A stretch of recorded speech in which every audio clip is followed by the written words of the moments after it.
Готов си за 8 марта. Взел си подарък. О, той винаги се сменя.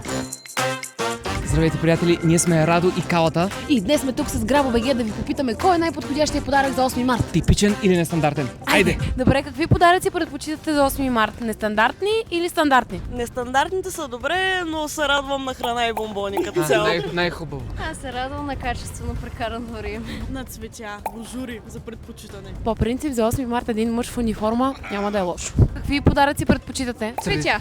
Традиционни или нетрадиционни? Олета. Обичаш да ти подарят само цветя. Може и нещо друго, ама цветя най-добре. Ти какви подаръци предпочиташ? И аз цветя. Добре, ако вашите приятели и хората, които ви подаряват подаръци, нямат идеи, може да ги насочите към Грабо.бг и оттам да си изберете ваучери, с които да си направите деня още по-специален. Звучи чудесно. Кала, какъв подарък искаш за 8 марта? Искам мъже в униформа.